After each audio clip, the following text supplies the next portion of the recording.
Welcome back once again. It is 6:11, meaning we are about 34 minutes away from when that button is scheduled to be hit, having two Asarco smokestacks come down, one right after the other. And it's all going to happen in about 30 seconds, so we will keep you posted. As you can see, it's getting a little lighter out there. We keep seeing bright and early. No, it's the early bird gets the worm. So we've been out here since 5 o'clock this morning. This is exclusive video of special cameras that are strategically placed on the Asarco site. This you won't see anywhere else except here on KVIA. We have crews all over El Paso trying to get you the best view possible. This is a live shot right behind the KVIA studios, so you have the best seat in the house. Don't leave your home because a lot of the roads leading up to Asarco have been closed and shut down already. We are less than 25 minutes away from the Asarco demolition. And we have Paul Cicala standing by in Ciudad Juarez with a different perspective and a different view. Paul. Hi, Paul. Hey, Estela. We're in the Hey, how you doing? We're in the Ladrillera de Juarez neighborhood. It's directly across the border, right across from the Rio Grande. Of course, on this side of the border, it's called the Rio Bravo, with the Asarco stacks directly behind us. And go ahead and take a look at what you're seeing live, and as you could tell, they're starting to water it down. We should be within about 20 minutes of the demolition at this point in time. It looks about right on the clock, and we have heard that it will be 20 minutes before when they turn on those water mister cannons. And we have Denise Olivas with a special view from high atop Mount Cristo Rey. Denise, good morning.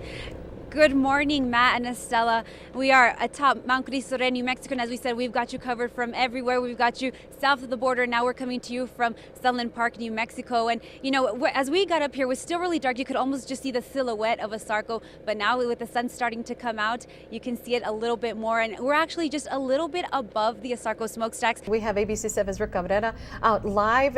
Joining me now is Jackson Polk. He's a documentarian. We've been talking to him throughout the week, and he's one of the reasons we have those exclusive cameras inside the fall area. And Jackson, we're hours away. You put a lot of time and effort in here. You getting excited? Hey, we're minutes away. We're minutes away. I want to know the camera's still working. We can't see them out here, but yeah, we're doing our video documentary, and we thank KVIA for your help on the cameras. Why? What got you interested in the smokestacks and this demolition process years ago? We do El Paso history, and this is a huge part of El Paso history. This smelter was an engine that made this entire valley more prosperous than it ever could have been by itself. But again, it looks like we're just minutes away. All systems go. We'll send it back to you. You know, people are just all over El Paso trying to get those different vantage points. Our reporters have been at different perspectives. We're both in Juarez and here in El Paso, West El Paso, different areas. Even as we saw Denise a little bit ago up atop Mount Cristo Rey, people are flocking to anywhere that you can get a view, which is once again why we're telling you online at KVIA.com. You can watch it both there and watch your TV screen. You're going to get unique perspectives that way. We like to call that two screens. You can watch two screens at once, and it could truly be a beautiful thing as we take a look once again at that 828-foot tall stack that soon enough won't be here anymore. For a lot of people, this was a lifeline. This provided many jobs for many El Pasoans, thousands of El Pasoans through the years. They brought up children. They sent kids to college because they were given good jobs here at Asarco. So there are some. This is a live view from Mexico, from Ciudad Juarez that you're looking at right now.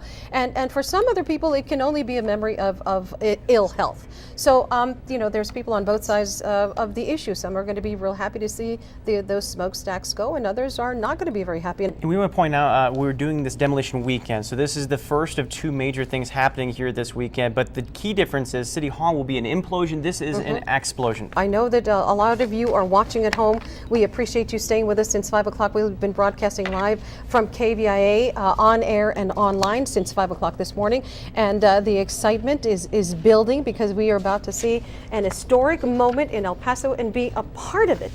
The El Paso skyline will be forever changed. We are 2 minutes away from history being made here in El Paso. And this is a live picture from Mount Cristo Rey. Now, for the next few minutes, we are going to let this breathe. We are going to let you all take in this historical moment from home.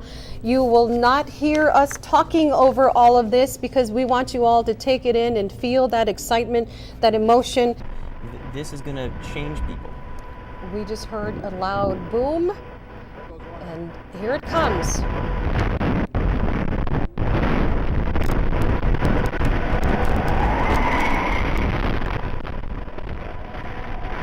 First one.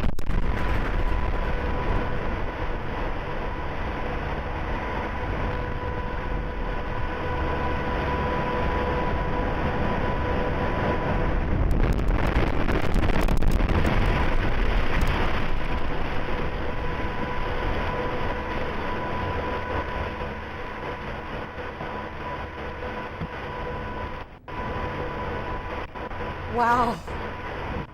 I don't know about you all at home, but we are very, very close to Asarco smokestacks, and it felt like an earthquake. I've been in an earthquake before, and it felt like a small earthquake. This is history. The smokestacks are gone. This is just a white cloud of dust and debris. April 13th, that day will go down in the history of El Paso. You won't forget that date and where you were.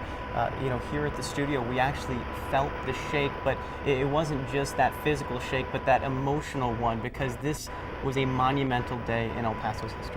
I'm sure a lot of people out there, especially El Pasoans, are feeling a sense of maybe of closure, a sense of maybe you're a little sad today, and it's still shaking here in the studio. We have some lights that are still shaking here in the studio, even seconds before this happened. So it's a very emotional day for a lot of folks out there. This is a live picture from Ciudad Juarez right now. Paul Cicala is out there, and he will have reaction for us, bird's eye view for all of you at home. Estelle, I got to ask you now that the smokestacks have actually come down. We've talked about it all morning. When we drive here to work every day, we see it. I know you talked about your family and how they're attached to the smokestacks as well. We're looking at that live picture right now. How does it feel emotionally that skyline is never coming back? You know, like I told you, I think a lot of El Pasoans have that connection. This is I-10 in Asarco. Before I answer that question for you, this is I-10 in Asarco. You can see all that smoke out there. This is the absolute reason why traffic was not allowed in the area, just so they can avoid something like this and avoid accidents out there. And Matthew, you know, I think that we all have some sort of connection to these smokestacks, you know, good or bad. You know, like I told you, my father went up there a few times to clean the inside of the smokestack. So, you know, it provided a job for my dad a few times, and some money for the family. And, you know, some miners, I come from a family of miners, and they brought the metals or whatever they brought here to Asarco many decades ago. And so everybody has a connection. So this is an emotional day for a lot of folks out there, because whether it's good or bad, you have to feel that this is April 13th is a historic day. What's it like out there where you are? Well, you know, amazing. We figured we're about 4,000 feet away, northwest of the boat stacks. And other than that pop, you didn't really hear anything, you didn't feel anything, and certainly don't smell anything at this point. Again, about 4,000 feet away. I can tell you the dust cloud is still there. That's still around. I'm guessing it's probably about 300 feet or so in the air at this point. Obviously, crews now are going to start moving toward that site in a short time. But again, we're about 4 minutes since this blast first took place. The dust mask at this point not really necessary. Also had some safety goggles as well, some safety glasses. Again, not necessary. About 4,000 feet away at the media staging area right off of I-10 and Executive. I will tell you there was a big loud cheer from the dignitaries tent over here, the area they have for invited guests. Again, we're assuming that's county commissioners, people of that nature, city reps, the mayor possibly. That's to our left. But again, the cloud is still there. But for the most part here, 4,000 feet away, little to no vibration. I didn't feel any at all. Certainly don't smell anything, and I didn't hear anything but that first pop. First one went down in about 15 seconds. The second one was down in about 31 seconds, all combined about half a minute for both stacks. 100 years of El Paso history to come crashing down to the ground here at the Asarco smelter site.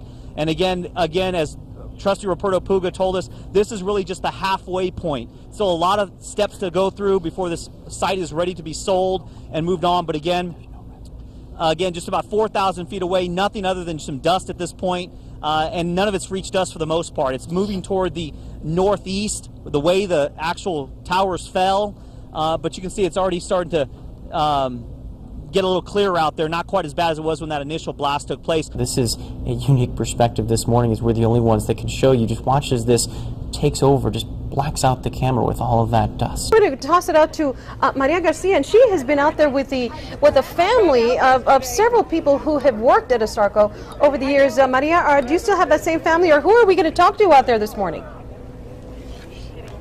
Hi, Estella. So many people came out here, yes, including the Archuleta family. Generations of the Archuleta family worked for ASARCO, and they were here earlier. People are starting to trickle out. They came and got what they wanted to see. Now, I want to give you some context, Estella. In 1967, when that 828 smokestack that just came down was built, it was the tallest in the world, and now it is gone, and hundreds of people were able to witness that historic moment here next to an arroyo in West El Paso. Some of them camped out until about 9 p.m. and we want to show you just how many people were out here. So many people are starting to trickle away now, and they're starting to leave. But like I said, some of them were here till about 9 p.m. Now that smokestack represents so many things to so many people. Just to give you some perspective of how many jobs it represented in El Paso. In the 1970s, at the peak of employment at ASARCO, there were more than 1,500 employees there at ASARCO, really making a living, a good living for El Paso standards for themselves. So for a lot of people, it represents the livelihood for their families. For others, though, who cheered when the smokestack went down, it represents a symbol of industrial pollution. ABC 7's Crystal Cly is out there. Crystal, I see you have a child out there as well, giving some perspective from a child's view of El Paso changing forever. Yeah, guys, I'm out here right now with Victor and Billy here, and they've been out here watching the demolition just as a lot of people out here have been doing. So we want to talk to them a little bit about, first, kind of the tailgating aspect almost of being out here watching the big event. Tell me a little bit about what is it you have here? I call it a hog log. It is bacon and ham wrapped in sausage and wrapped in a bacon wrap on top of that and smoked in a smoker for a few hours. It's got some maple syrup and barbecue sauce and barbecue seasoning in it. It's pretty awesome. I'm impressed. And is it tasty? Oh, yes, it is. It's super tasty. All right. So you guys obviously were out here. This event kind of turned into a very large-scale event. A lot of people out here. What did you think of the demolition reaction? Well, it was exploding out. I loved it. So were you surprised by the boom, and then you could feel the air, right? Yes, it was very scary also. But I wasn't scared enough. It was really, I've seen those stacks since I moved to El Paso 13 years ago, and so it's a little emotional, but it's a really neat thing to be here to see and to feel in person when they hit the ground. It just shook the whole world. I'm going to send it back to you guys, a response from both older and younger generation here. You can see a very powerful day and a historical day no matter what side of this event you're on. Back to you guys. We're also going across the border. Paul Cicala is there now. Paul, you're back with us now. What was the reaction when those stacks first started to fall in Mexico? Well, I think here in the Ladrillera de Juarez neighborhood, right across the border, people had the same reactions as you'd see in the United States. A lot of people with the ooh, ah on their face. Believe it or not, I saw a few people with tears coming to their eyes. I talked to a woman that lives directly behind where I'm standing right now, and she said she's sad to see them go. But that said, she also said she's lived here for 25 years.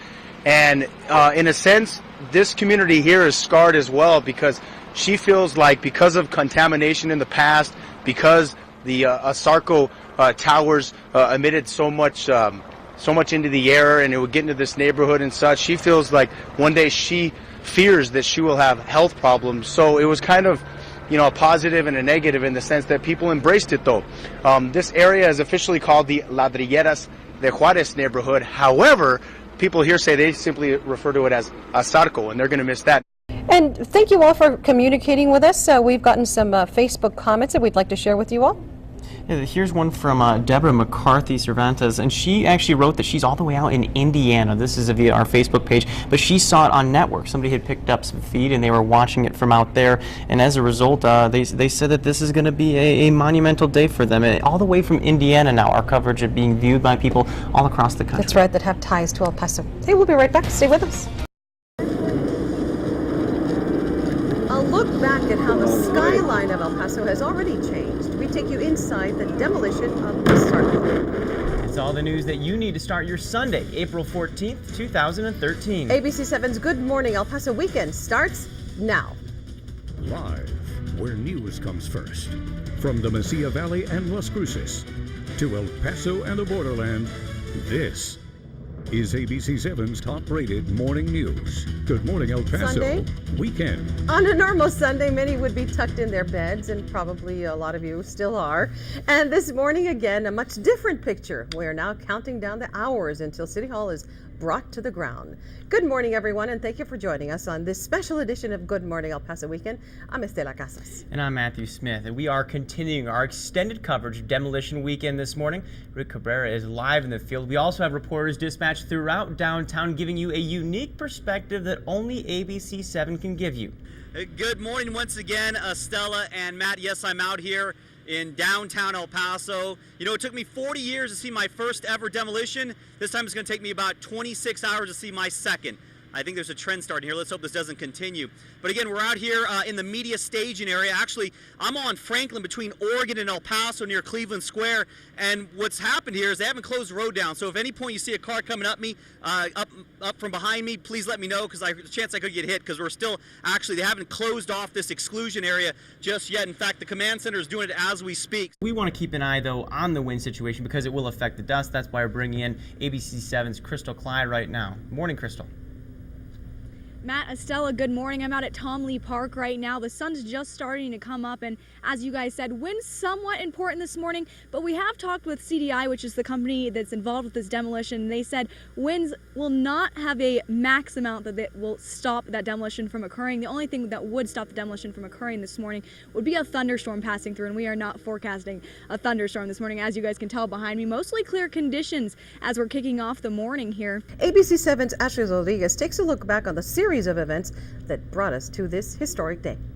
A downtown ballpark, if it's done properly and they build an entertainment district around it, kind of like how Reno has done or Oklahoma City, could be it could totally change the way we look at downtown El Paso. That was Steve Kaplowitz from our news partner at ESPN Radio, talking to ABC7 Darren Hunt back on February 7th of last year. That day, Kaplowitz confirmed a local ownership group was interested in buying the San Diego Padres AAA franchise and bringing it from Tucson to El Paso, which had lost its AA franchise 8 years before. But it would take more than 5 months for that deal to take shape. Motion passes 6-2 with representatives. Then on June 26, 2012, with Mayor Cook absent, City Council gave preliminary approval to a contract with ownership group Mountain Star Sports to demolish City Hall and the Insight Science Museum, build a stadium, and bring professional baseball to downtown El Paso. The expected cost for the project? $50 million, to be paid for with a proposed increase to the hotel tax, which would have to be approved by voters, and revenue related to the ballpark itself. Representatives Carl Robinson and Eddie Holguin were the only ones to vote against the deal. I feel that this decision should have been better left up to the voters. That same day, Mountain Star, headed by local businessmen Paul Foster and Woody Hunt, pledges to get approval from the Pacific Coast League for the purchase of the Tucson Padres soon. The preliminary green light from the league comes just days later on June 30th. Nothing is done until it's done. The decision to tear down City Hall, which was built in the late 70s, immediately leads to intense backlash from several citizens groups, accusing city representatives of taking upon themselves a decision that they say should have been brought before El Paso voters. It would take the city months to fight off the legal challenges from ballpark opponents. But in the meantime, on August 7th, council voted to begin negotiations to purchase the El Paso Times building, a building on Texas Avenue, and the Luther building. Then, on September 18th, 2012, with a 4-3 vote, City Council gave final approval to the contract with Mountain Star Sports, which had already secured the final approval from PCL to buy the Tucson team. Mayor Cook, though, had expressed doubts over the project, and the possibility that he might veto the deal cast uncertainty over its future. But just 2 days later, Cook announced he would not stand in the way of a downtown baseball stadium. It's about a 50-50 split. So either way, I was going to make some people happy and some people not happy. But I think in the long run, I made a decision that's really best for El Paso and is consistent with what the majority of the city council wanted to do in the first place. But while most internal hurdles were overcome, several legal challenges to the ballpark project remained. And on October 4th, former Mayor Ray Salazar and 2 other El Pasoans filed a lawsuit against the city in an attempt to stop the demolition of City Hall. Before that lawsuit could be resolved, though, the issue of the funding for the ballpark project was still up in the air. But on election night, November 6th, 60% of El Paso voters who turned out to the polls approved a 2% increase to the hotel occupancy tax. Earlier that same day, Council had approved the purchase of the El Paso Times building and the Texas Avenue building for $11.7 million. Council also approved spending $13 million to remodel the Luther building, which had been donated to the city by Paul Foster back in September. Later that month, on November 29th, U.S. District Judge David Guadarrama dismissed Salazar's federal lawsuit against the city. With that out of the way, City Council would wait until the new year to take the next major step in connection with the construction of the downtown ballpark. And on January 8, 2013, City Council voted to give the contract to a group made up of Hunt Construction, a company based in Arizona, and local firm CF Jordan. The maximum projected cost of the project, $40 million. A little more than a month later, on February 20th, a judge in Austin rules that the city of El Paso does have the authority to issue bonds intended to pay for the construction of the ballpark. The ruling effectively removes the remaining legal hurdles for the construction of the downtown stadium and the demolition of City Hall. Then last month, on March 11th, the demolition on Insight Science Museum began. The next day, March 12th, the city announced that City Hall would be demolished on Sunday, April 14th, the day after the demolition of the Asarco smokestacks. A few days later, more than 650 City Hall employees began relocating to the El Paso Times building and other temporary offices. Most of the move was completed in late March. But City Council is still meeting at the downtown library until the new chambers at the Times building are complete. Saturday, April 13th, 2013. City Hall sits completely vacant, awaiting demolition with 400 pounds of explosives. And we have ABC7 Stephanie Valle at Union Plaza Transit Terminal in San Antonio and Durango this morning. Good morning, Steph. Good morning, Estella and Matt. Yeah, we're up here on top of the Union Plaza bus terminal. Gotta say, when we drove up here, it was breathtaking to see just how close we are to the terminal. I can tell you, if I just step out right behind us there, you can see City Hall. It's a perfect shot this morning as the sun is coming up. Also want to let you know we did see police already starting to drive on the street immediately surrounding the convention center. We see some other cars driving around this area, and we hear a helicopter, so it feels like we're getting very close to what is going to be a 9 o'clock demolition of City Hall. Now, I just want to let you know that we're here because this is a really good vantage point of the railway, and the railway is about 50 feet away from City Hall, and it's one of the most vulnerable structures to the demolition. Crews have been checking the railway to make sure that there are no cracks, that there's nothing that could be damaged. They've done a thorough inspection. They also have Union Pacific crews on hand for the demolition. We don't want to get too technical, but we do want to give people a heads up of how everything is going to play out. You know, one of the more interesting things that we learned about during the press conference just recently on Friday is how City Hall is going to come down. Yes. They were saying that this 241 pounds of dynamite that we've been talking about isn't actually what brings the building down. That's 1/1000th. Just 1,000th of the energy it's going to take to actually bring this building down. They say the rest of it, it's just a matter of the weight of the building, and not just the weight of the building, but the way that they built it originally. They call it kinetic energy. And I think, again, it's a new day for El Paso as the sun's coming up here, and a new day in a sense that El Paso leaders, civic leaders, should embrace tourism as an economic development tool, and I believe that this stadium is a step in the right direction. Good morning, Estella. I can't tell you where I am. We are actually on a patio at one of the apartments on the San Francisco district. These are the Palm Court apartments. This is the closest apartment to City Hall. This is literally the closest you can be to the blast zone. So there you see a good view of City Hall behind me. Now, I want to go over with you so what the city has done for these residents here. Earlier today at about 6 this morning, there were 2 Sun Metro buses here taking residents to the Armijo Center. The city is providing them shelter there for the time that the demolition takes place. However, that is completely optional, and some residents opted not to do that. In fact, at the apartment where I am right now, there are residents still here. They're still sleeping. It's still very early on a Sunday morning. But do remember, we have reporters throughout El Paso. You just heard from Maria. We have Stephanie, who's right there by the railroad tracks. Rick is just downwind of where City Hall is going to be demolished in just a little bit more than an hour and a half now. Denise, what are things looking like from that perspective? Well, hey, Matt and Estella. Well, at first we thought we were going to be the only ones out here, but actually where we're standing from at the Union Garage, we've actually seen more and more people show up here trying to also see the last few minutes that City Hall is standing. And when we hit the streets of downtown early this morning, it was still dark outside, and already we saw a handful of people, some outside, some of them setting up cameras, some of them actually leaving their homes because they wanted to avoid the dust, wanted to avoid the crowds. So with less than an hour to go until a City Hall demolition, we got a mixture of reactions. I'm kind of for it. I think that I kind of enjoy that if they get a good team in here. I think that it'll be a good cause. My personal stance, I used to work here, City Hall. I worked there security for about 3 years, and we needed something better. I could understand we built something better, but I don't know, ballpark don't work for me. I mean, I don't think everybody had a voice.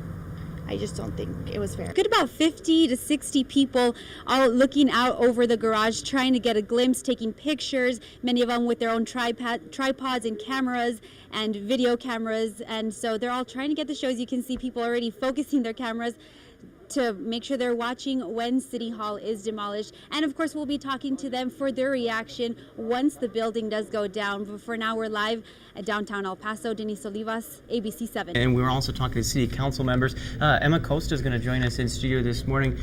Good morning, Emma. Good morning. Good morning. Good to have you here. Thank you for inviting me. Now, I'll ask you about ASARCO a little bit later, but let's talk a little bit about how we got here. How are you feeling this morning? Before we give a little background on how this all occurred. How do you feel this morning? I feel okay. Yeah? Do you? Yeah, I passed by City Hall right now and I waved goodbye. Yeah? I said goodbye for the last time. This is a video that we've been showing you for a couple months now. This is what downtown El Paso would foreseeably look like in the future. Very interesting because it's not like anything that we've ever seen before. Any butterflies with you as you get ready to see another monumental moment in El Paso?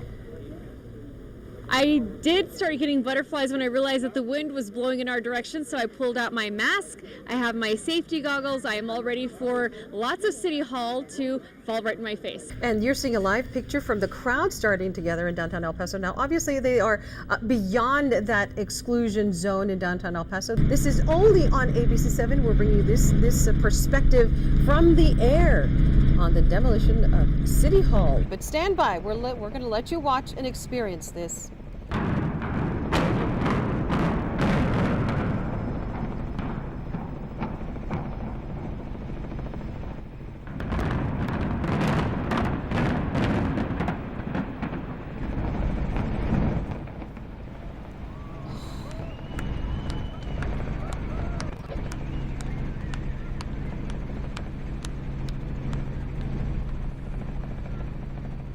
Dust, debris, and changes in the air, folks. 34 years of El Paso history gone in less than 20 seconds. Where City Hall once stood will rise a $50 million ballpark. Here's that exclusive shot from Helicopters Anonymous teaming up with ABC 7 this morning. You can see that dust cloud truly enveloping downtown El Paso. They say this is unavoidable, but you can see those winds just taking that dust as far as it can go. I'll tell you what, we are enveloped in dust. There is virtually no visibility right now. You hear lots of coughing. The construction crews are all trying to get out of the way.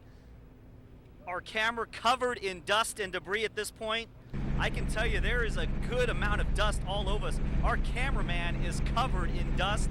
And what you see right now, a bunch of debris, a lot of debris. They're going to fill up, they're estimating about 1,000 truckloads of debris that will be hauled off to the landfill. And that will be replaced by a ballpark that will hold between 7,000 and 9,000 seats, luxury suites and club seats, and just a future of El Paso already taking shape since yesterday and even before yesterday.